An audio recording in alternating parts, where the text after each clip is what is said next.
La palabra huichol es la denominación más conocida de este pueblo, aunque la misma es la deformación castellana de huirrárica.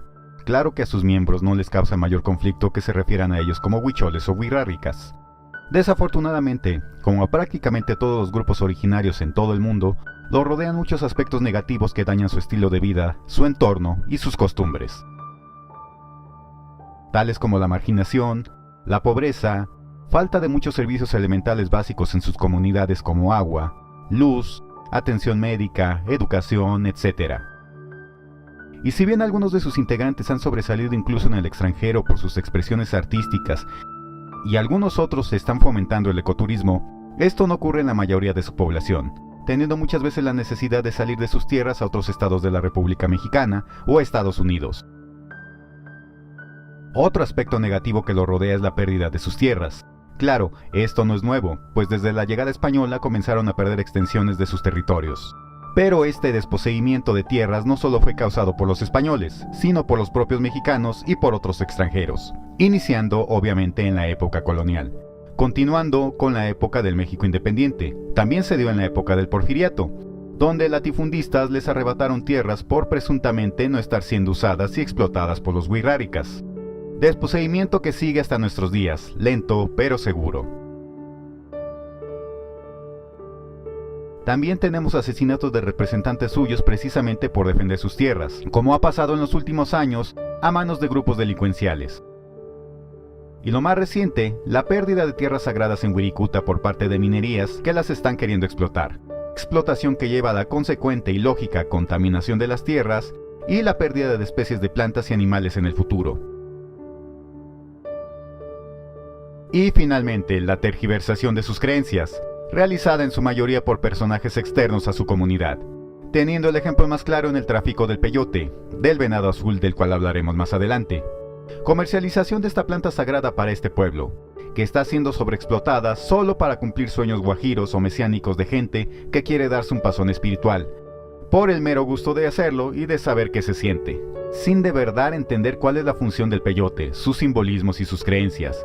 Pues en su cultura las cosas tienen que ganarse, se tienen que pasar privaciones, se tiene que ofrendar para acceder al venado azul o jicuri, para así obtener lo que ellos llaman el don de ver, o niérica, depredación del jicuri sin medida alguna que lo puede poner en peligro en cuanto a su existencia. Así, podemos ver que como pasa con la mayoría de grupos indígenas, su vida no es tan fácil como se cree. Pero ahora comencemos a hablar de todo lo positivo de su vida, sus creencias y su cosmovisión.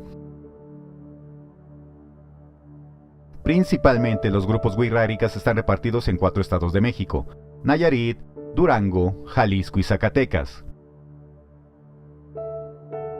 En sus creencias, el número 5 es muy importante, número que también delimita sus lugares sagrados principales. Pues tenemos 5 lugares sagrados en lo que hoy es la zona donde habita este grupo, lugares que ya referimos en el video que hablamos sobre los ojos de Dios. Se tienen 5 colores también principales, uno por cada rumbo: blanco, negro, rojo, azul y violeta. También consideran 5 tipos de maíces, también cada uno según sus colores. Ahora, estos puntos forman lo que llaman un quincunce, concepto fácil de asimilar si lo comparamos con un dado. En sus creencias, estos 5 puntos se forman con los movimientos del sol durante el día y a lo largo del año, pues se da el tránsito del sol al amanecer por el oriente, ocultándose en el poniente. Y también va de norte a sur, con sus desplazamientos por la rotación de la Tierra, siendo que el Sol se desplaza de norte a sur y viceversa durante el año de 365 días, dándose con ello los fenómenos astronómicos de equinoccios, solsticios y pasos cenitales. Y obviamente el quinto punto, el centro, donde está el abuelo fuego. También el número 5 aparece en la fiesta llamada del tambor, donde se presentan a los niños pequeños. En esta fiesta se presentan los frutos recolectados junto con los niños recién nacidos hasta los 5 años, ceremonia que asimila a los frutos con los niños. Estos pequeños deben acudir durante 5 años seguidos, siendo que al cumplir los 5 ya son seres humanos completos según sus creencias, proceso que está simbolizado en el sículi u ojo de Dios al completarse 5. También se cree que al morir un huirrárica, este peregrina durante 5 días por lugares sagrados recordando su vida, para el 5.º día finalizar su viaje por la tierra de los humanos. También, varios cargos de sus autoridades duran 5 años, como en el caso de los llamados jicareros, cargos que precisamente duran ese tiempo. Así, con todo lo anterior podemos ver la importancia del número 5 para esta cultura. Y si bien, como ya referimos, existen 5 lugares sagrados principales, existen otros secundarios, que también son objetos de veneración. Pues en toda la zona de influencia wixárika, desde la época prehispánica, se piensa que hubo una migración de divinidades desde el mar, donde está la Señora del Mar, en el extremo opuesto a Wirikuta, dándose así el dualismo de rumbos, no solo físicos sino simbólicos, pues creen que el lugar del mar es el lugar de la oscuridad, de lo húmedo, de lo femenino, lugar originario de donde salieron los dioses que también son los antepasados, mismos que emigraron al oriente para buscar la luz que alumbrara al mundo, siendo que el lugar donde saldría el sol sería Wirikuta, asociado con la luz, lo seco y la masculinidad. Pero durante esa migración, los dioses ancestros fueron dando forma al paisaje. Así, muchos se quedaron en el camino hacia Wirikuta, convirtiéndose en montañas, bosques, ríos y en general el medio ambiente que los rodea. Por ello, existen muchos lugares secundarios que también son importantes para ellos. Ahora, al referirnos a estos dioses ancestros, los definen con nombres cuyas traducciones hablan de un parentesco con los wixárikas, es decir, son divinidades que están por encima de ellos, pero también tienen un grado de parentesco con estos. Y como ejemplo de ello citaremos algunos de sus nombres, como por ejemplo, nuestro hermano mayor, nuestra madre, nuestro padre, nuestra abuela, el abuelo o la abuela, nuestro abuelo, nuestro bisabuelo, por solamente citar unos ejemplos. Así, existe un parentesco entre hombres y dioses, parentesco que implica un trato de respeto, pues se trata de los mayores de la familia, de cercanía, pero también a la vez de distancia. Ahora, en varias de sus comunidades, sobre todo en sus centros ceremoniales, también tenemos la representación a escala del gran mundo que forma los 5 lugares principales, pues en sus comunidades tenemos el llamado Tukipa, o Kaliwea, que es un centro ceremonial, integrado por varias construcciones que representan un lugar sagrado, en el cual se realizan sus principales ceremonias y danzas. Dentro del centro ceremonial, el principal templo se llama Tuki. El Tuki representa el océano Atlántico, lo oscuro y el inframundo, mientras que la plaza donde se danza representa el desierto de Wirikuta, integrado por otras construcciones como el Shiriki parental, adoratorio donde se combinan los cultos a la diosa madre del maíz y a los llamados personas flecha. La diosa del maíz es representada por medio de atados de mazorcas de maíz perfectas que se guardan como semillas, y las personas flechas son cristales de cuarzo envueltos en una tela y amarrados en una flecha votiva que representan a los iniciados, a los que pueden ver. Ahora, lo que conocemos como artesanías huicholas en su origen representan sus creencias, así como referí al hablar del sículi o vulgarmente llamado ojo de Dios, el cual aparentemente es una artesanía, las cuales claro han sido transformadas por los propios wixárikas como un medio de subsistencia.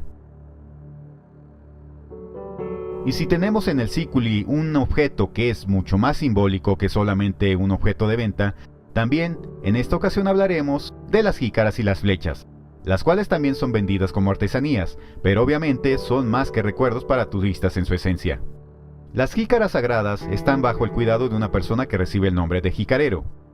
Cuando usan su atuendo ceremonial, este se hace consistir de un sombrero adornado con plumas blancas de guajolote.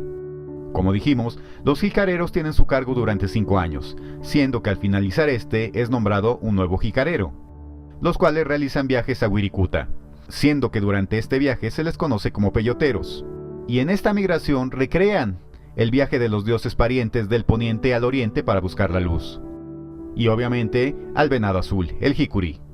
En su migración van en fila india, la cual se va formando de acuerdo al grado de importancia de cada uno de los miembros.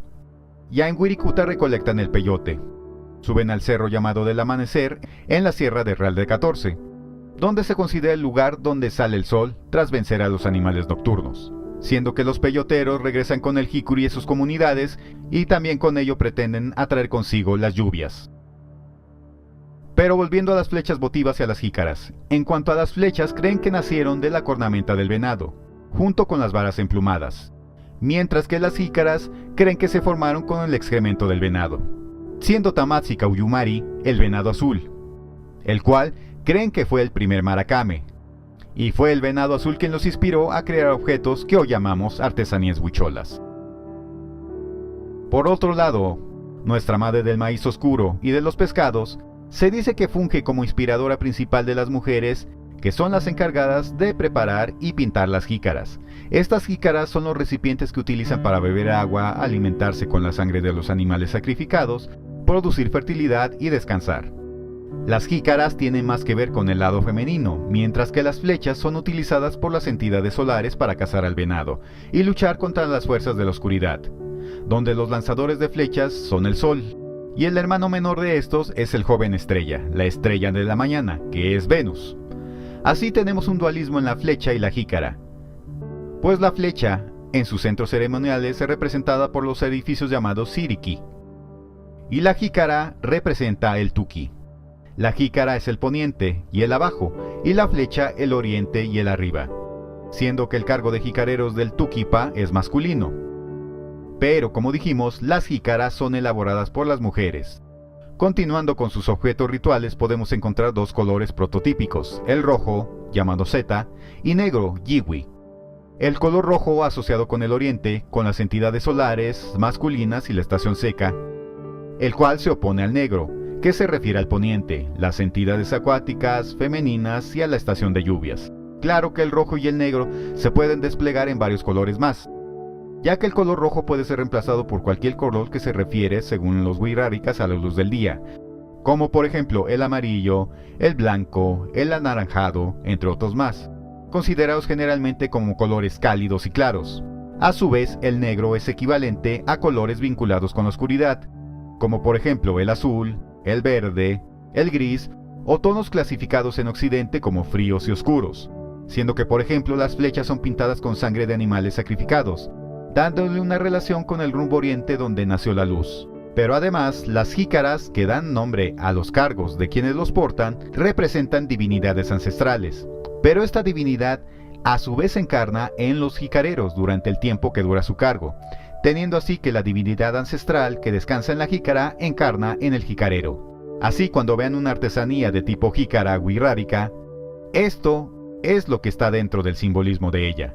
Mientras que en las flechas, estas representan rayos de luz, las cuales pueden tener dibujos y símbolos que en sus creencias le dan mayor alcance a las flechas y mayor precisión para cazar sus objetos. Y obviamente, estas cazan al hermano mayor, el venado azul, el Hikuri, del cual hablaremos en el siguiente video de los Wirrárikas. Porque obviamente, existe mucho más que mexicas y mayas.